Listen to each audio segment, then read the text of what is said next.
नमस्कार, मैं हूं आस्था और आप देख रहे हैं बातें यूपी की। आज इस बुलेटिन में बात करेंगे नेशनल इंस्टीट्यूशनल रैंकिंग फ्रेमवर्क की टॉप 5 यूनिवर्सिटी में यूपी से किसे मिला स्थान, यूपीएससी ईएसआईसी नर्सिंग ऑफिसर भर्ती परीक्षा का एडमिट कार्ड कैसे कर सकते हैं डाउनलोड, गोमती नदी में मछलियों का जीवन क्यों है संकट में, और अंत में बात करेंगे ऐसे बायो ऑयल की जिसे ईंधन के साथ जलाने पर प्रदूषण नहीं होगा।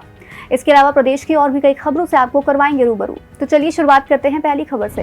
एनआईआरएफ रैंकिंग के टॉप 5 में यूपी की 2 यूनिवर्सिटी और टॉप 12 में 3 यूनिवर्सिटी को जगह मिली है। काशी हिंदू विश्वविद्यालय को तीसरा स्थान, अलीगढ़ मुस्लिम यूनिवर्सिटी को 5वां स्थान और लखनऊ स्थित बाबा साहेब भीमराव अंबेडकर यूनिवर्सिटी को 12वां स्थान मिला है। वहीं इलाहाबाद यूनिवर्सिटी को 27वीं रैंक हासिल हुई है।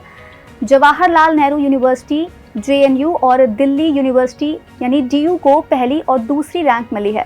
2023 की एनआईआरएफ रैंकिंग में बीएचयू का दूसरा स्थान था। इस बार एक रैंक की गिरावट दर्ज की गई है। ओवरऑल इंडेक्स की बात करें तो बीएचयू को 986.73 पॉइंट मिले हैं।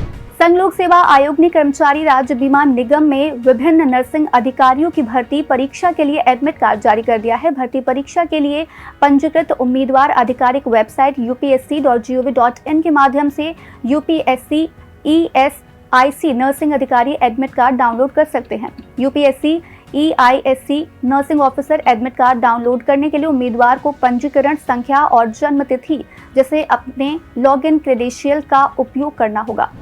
पीलीभीत के गोमतताल से निकलकर गाजीपुर के खरौना गांव में गंगा से मिलने वाली गोमती नदी में मछलियों का जीवन मुश्किल में है। उनकी सांसों पर संकट है। इसका खुलासा केंद्रीय अंतरस्थलीय मत्स्यिकी अनुसंधान संस्थान प्रयागराज की टीम की ओर से की गई जांच में हुआ है। टीम के अनुसार मछलियों के लिए सबसे ज्यादा दिक्कत लखनऊ में है। जौनपुर में मछलियों के लिए पर्याप्त पानी नहीं है। पता किया जा रहा है कि इंसान के लिए वह कौन सी लाभकारी मछली है जिनको गोमती में जीवन मिल सकता है। उसी हिसाब से आने वाले दिनों में नदी के पानी को शुद्ध करके मछलियों को छोड़ा जाएगा। अंत्योदय से लेकर पात्र गृहस्थी के 8 लाख से अधिक कार्ड धारकों को जुलाई महीने में फ्री राशन मिलेगा या नहीं, इस पर संशय बना हुआ है। शासन का फरमान है कि 30 जून तक कार्ड पर दर्ज सभी सदस्यों का ई-केवाईसी नहीं हुआ तो जुलाई महीने में फ्री राशन नहीं मिलेगा। स्थिति ये है कि इक्का दुक्का छोड़ के किसी कार्ड धारक का ई-केवाईसी नहीं हो सका है। ऐसे में गोरखपुर के करीब 8 लाख कार्ड धारकों के जुलाई महीने के फ्री राशन का ग्रहण लगा हुआ दिखता है। ई-केवाईसी मशीन से बायोमेट्रिक के जरिए केवाईसी कराने वाले लाभार्थी को ही जुलाई महीने का राशन मिलेगा। पंजाब और हरियाणा की ही तरह उत्तर प्रदेश में भी साठा धान की खेती पर प्रतिबंध लग सकता है। प्रदेश के कृषि विभाग के अपर मुख्य सचिव डॉक्टर देवेश चतुर्वेदी के अनुसार अप्रैल मई के बीच लगाए जाने वाले साठा धान की वजह से भूजल का स्तर गिरने का संकट गहरा रहा है। उन्होंने कहा है कि अभी किसानों को साठा धान की खेती के नुकसान के प्रति आगाह करते हुए उनकी जगह पर अन्य फसलें लेने की सलाह दी जा रही है, मगर राज्य में इसकी खेती पर पूरी तरह पाबंदी भी लगाई जा सकती है।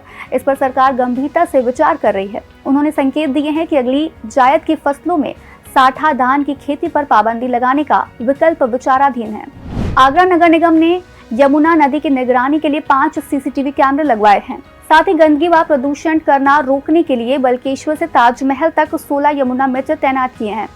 यमुना नदी में लगातार प्रदूषण के बारे में हाईकोर्ट और एनजीटी में कई याचिकाएं दायर हो चुकी हैं। इन पर सुनवाई भी चल रही है। कुछ दिन पूर्व ही कोर्ट ने इस मामले की सुनवाई करते हुए सिंचाई विभाग को यमुना की सफाई के आदेश जारी किए थे। नगर निगम को कैमरे लगाकर निगरानी के आदेश भी दिए गए। ये कैमरे वाटर वर्क्स रामबाग पुल से लेकर रेलवे ओवरब्रिज हाथी घाट तक का क्षेत्र कवर करते हैं। सभी कैमरे 500 मीटर का दायरा कवर करते हैं।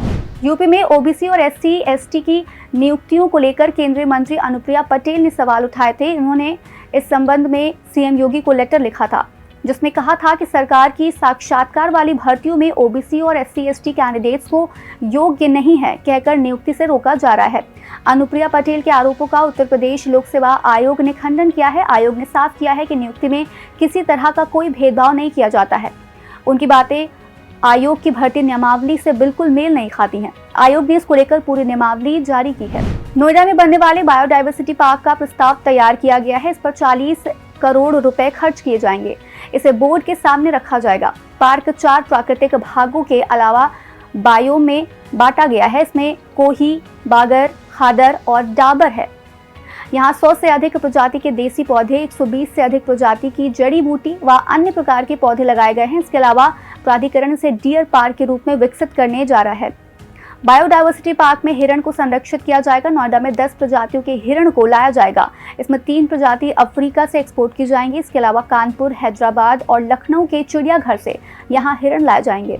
राजकीय पक्षी सारस को गोरखपुर वन प्रभाग क्षेत्र की आबो हवा पसंद आने लगी है। इसका नतीजा है कि उनका कुनबा लगातार बढ़ रहा है। वर्ष 2021 में शुरू हुई गणना में इसकी संख्या महज 128 थी, लेकिन 3 वर्षों में इनकी संख्या 5 गुना बढ़कर 675 हो गई है। इसमें 99 बच्चे शामिल हैं। वन विभाग वर्ष में 2 बार सारस की गणना करता है। इसमें एक शीतकालीन में और दूसरी ग्रीष्मकालीन में है। वन विभाग द्वारा जारी आंकड़ों के मुताबिक 2021 में जिले में कुल राजकीय पक्षियों की संख्या 128 थी। इसमें 112 वयस्क और 16 बच्चे शामिल थे, लेकिन इसके बाद से इनका कुनबा लगातार बढ़ता जा रहा है। उत्तर प्रदेश के कानपुर स्थित हरकोट बटलर टेक्निकल यूनिवर्सिटी के शोध वैज्ञानिकों ने ऐसा बायो ल्यूब्रिकेंट तैयार किया है जो बाजार में बिकने वाले रासायनिक ल्यूब्रिकेंट का विकल्प बन सकेगा। इस ल्यूब्रिकेंट को पेट्रो पदार्थ के बजाय वनस्पति तेल से तैयार किया गया है। ईंधन के साथ जलने पर भी इससे प्रदूषण नहीं होगा और ये बाजार में मौजूद ल्यूब्रिकेंट के मुकाबले 50% तक सस्ता भी है। विश्वविद्यालय के शोध को भारत सरकार का पेटेंट भी मिल चुका है। HBTU में ये शोध कार्य 1 वर्ष से भी ज्यादा समय में पूरा किया गया है। विश्वविद्यालय के केमिकल इंजीनियरिंग विभाग में शोधार्थी मानसी तिवारी ने बताया कि वाहनों से निकलने वाले काले धुएं की वजह से वातावरण प्रदूषित होता है। आज का यूपी में फिलहाल इतना ही। अपने शहर की बड़ी खबरों का अपडेट पाने के लिए बने रहिए हमारे साथ और देखते रहिए बातें यूपी की।